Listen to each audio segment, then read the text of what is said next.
David Whitman's suicide note was found on his desk next to his Dead Poets Society ticket stub.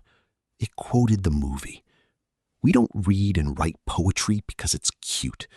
We read and write poetry because we are members of the human race. His father Thomas read that note and felt pure rage toward Robin Williams. How dare this actor make his son think there was something beautiful about dying young?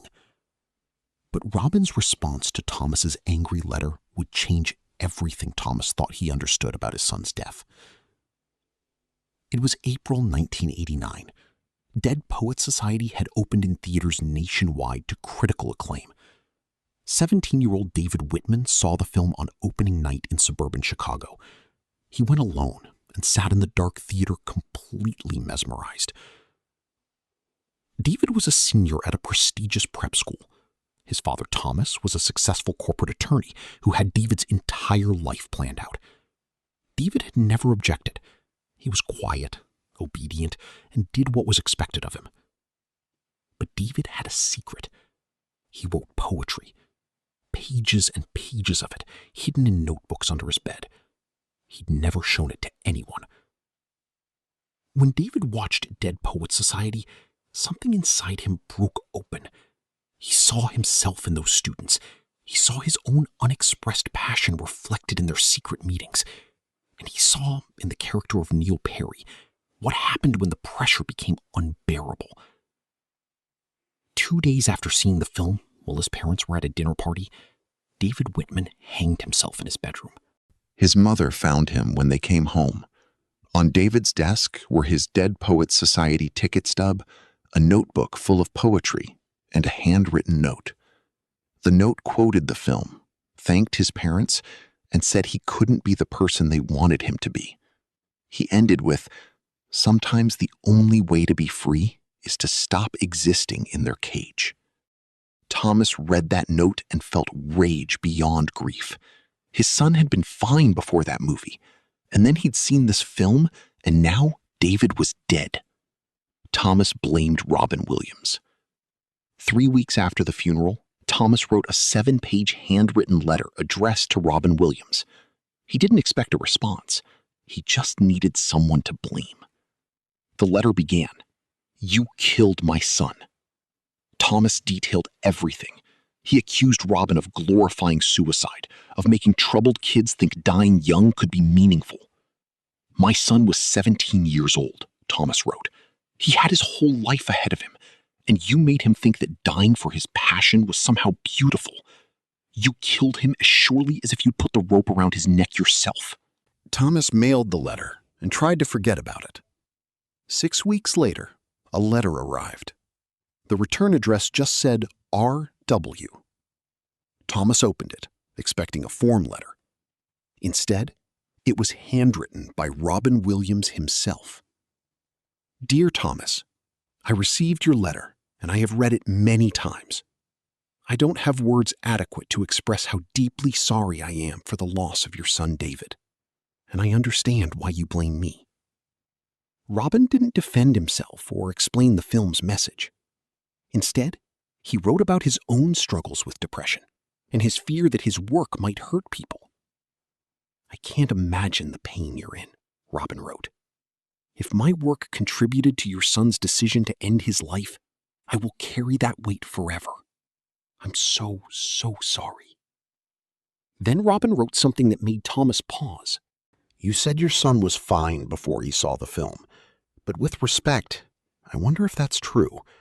The film doesn't create despair. It reflects despair that already exists. Your son connected with those characters because he already felt trapped." Thomas felt anger rising. How dare this stranger presume to understand his son? But Robin continued, "Your son left you his poetry. He left you the truth about who he was. And that's not nothing. Would you be willing to send me some of David's poetry? I would be honored to read it." Thomas put the letter down and cried. Because Robin was right. Thomas hadn't read David's poetry. He'd been too angry, too hurt. That night, Thomas went into David's room and took the notebooks from under the bed. What he found destroyed him and healed him simultaneously. David's poetry was beautiful, raw, honest, achingly sad.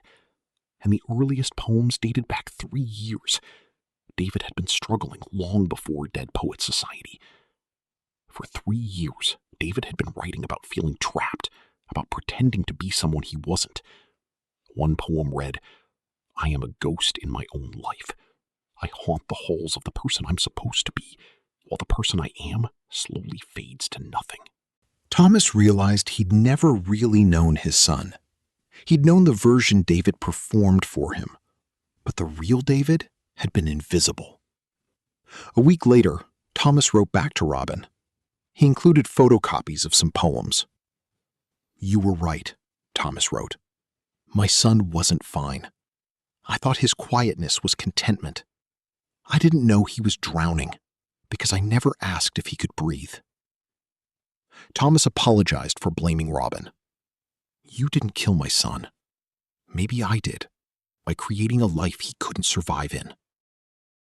Robin wrote back, and then Thomas wrote back. Over months and years, a correspondence developed. They wrote about grief, guilt, depression. Robin shared his struggles with mental health. Thomas shared his process of learning about the son he'd lost. Robin never tried to absolve Thomas of guilt, but he did complicate it. "Parents do the best they can with what they know," Robin wrote. "You didn't know your son was in pain because he worked hard to hide it. That's not your failure. That's the nature of depression." The letters became Thomas's lifeline. He had no one else to talk to. His wife had left, unable to bear the grief. But Robin wrote to him like a friend. In 1992, 3 years after David's death, Thomas watched Dead Poets Society again. This time, he understood. The film wasn't glorifying suicide. It was showing the tragedy of a young person who felt so trapped he couldn't see another way out. Thomas saw himself in Neil Perry's father, and it broke him. He wrote to Robin, "I watched the film. I understand what David saw in it. He saw his pain reflected back to him. The film didn't tell him to die. It acknowledged his suffering was real." Robin's response was immediate. "Thank you for watching it again. That takes more courage than I can express." The letters continued for years, becoming less frequent, but never stopping completely. Thomas started volunteering with a teen suicide prevention organization. He spoke at schools about warning signs. He shared David's poetry. "Your son's words could help other kids feel less alone," Robin had written. That could be David's legacy. In 2001, Thomas published a small book of David's poetry. He dedicated it to David, who had so much to say, and to Robin Williams, who helped me learn to listen. Robin sent a note. "David's voice is remarkable. Thank you for sharing it. He would be proud of what you've become." Thomas wrote back, "I've become what I should have been when he was alive, someone who listens instead of dictates. I wish I'd learned this while I could still tell him I saw him." The last letter from Robin arrived in July 2014, a month before his death. Robin mentioned struggling with health issues, feeling scattered. He ended, "Your friendship has meant more to me than you know. Talking to you about darkness helps me feel less alone in my own." Thomas wrote back immediately, but his letter was returned. Robin Williams had died before it arrived. When Thomas heard about Robin's death, suicide, just like David, the grief crashed over him again. But this time he understood that suicide wasn't about blame. It was about pain that became too heavy to carry. Thomas wrote one final letter to Robin, knowing it would never be read. "You helped me understand my son," Thomas wrote. "You turned my rage into understanding, my blame into compassion. I wish I could have done the same for you." He sealed it and placed it in the box with all of Robin's letters. After Robin's death, his assistant found a box labeled Thomas in Robin's office. Inside were all of Thomas's letters, carefully preserved. The assistant contacted Thomas. "He kept every letter you sent. I think your correspondence meant a lot to him." "It meant everything to me," Thomas replied. In 2015, Thomas spoke publicly about his correspondence with Robin for the first time. "When my son died, I needed someone to blame," Thomas said. "I chose Robin Williams because it was easier than blaming myself. But Robin pushed me to look at the truth, that my son was suffering, and I'd missed it." Asked if he still thought the film contributed to David's death, Thomas said, "No. David was already dying, slowly, from the pressure of pretending to be someone he wasn't. The film didn't kill him. If anything, it tried to save him by showing him he wasn't alone. But by then, he was already too far gone." Thomas wiped his eyes. "Robin Williams didn't kill my son. Depression killed my son. Expectations killed my son. The inability to be honest about pain killed my son." Today, Thomas runs a foundation in David's name, providing mental health resources for teenagers. On the foundation's wall is a framed letter from Robin, written in 1990. "Your son's death wasn't meaningless. You're turning it into meaning. You're saving other children by sharing what you learned. That's not just healing. That's heroism."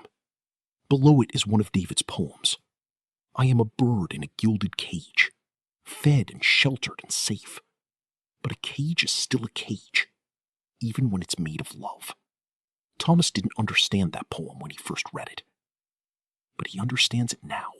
He understands that blaming Robin was easier than facing the truth, that sometimes love isn't enough. Sometimes even the best intentions create cages. Robin Williams helped Thomas see that truth, and in doing so, helped Thomas save countless other children from David's fate. The angry letter that began, "You killed my son," led to a friendship that lasted 25 years, a friendship built on shared pain and the difficult work of turning tragedy into meaning. In that 2015 interview, Thomas said, "I miss my son every day, and I miss Robin too. Both taught me the same lesson, that we need to see people as they are, not as we want them to be, that we need to listen to pain, even when it's uncomfortable. Robin didn't kill my son, but Robin helped me understand my son, and that understanding has saved other people's sons and daughters." He paused. "In the end, that's Robin's legacy to me. Not guilt, not blame, but the gift of sight." The interviewer asked about the poem on the foundation wall. "That poem explains everything," Thomas said. "David was trapped in a life built from love. I never meant to cage him, but intentions don't matter when someone can't breathe. Robin helped me see that, and now I help other parents see their children before it's too late." Thomas runs workshops for parents now. He shares David's story, his own blindness, and the warning signs he missed. He reads David's poetry aloud. "These words were written by a boy who was dying inside, while everyone thought he was fine," Thomas tells parents. "Don't make my mistake. Ask your children if they can breathe, and then listen, really listen to the answer." At the end of each workshop, Thomas shares one of Robin's letters.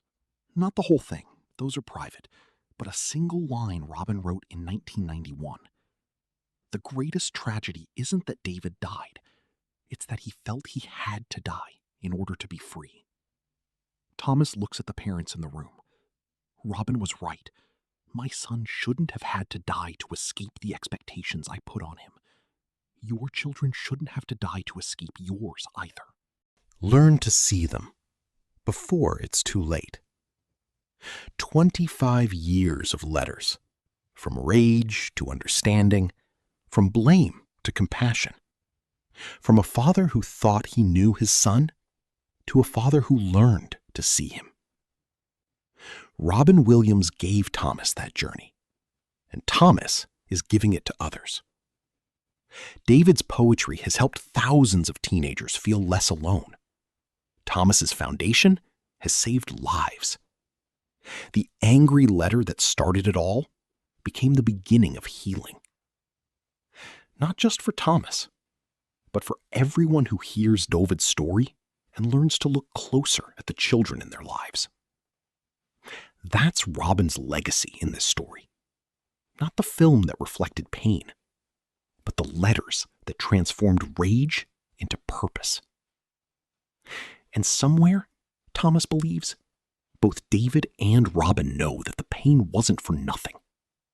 It became meaning. It became help. It became hope. And that, Thomas says, is the only kind of redemption grief ever offers.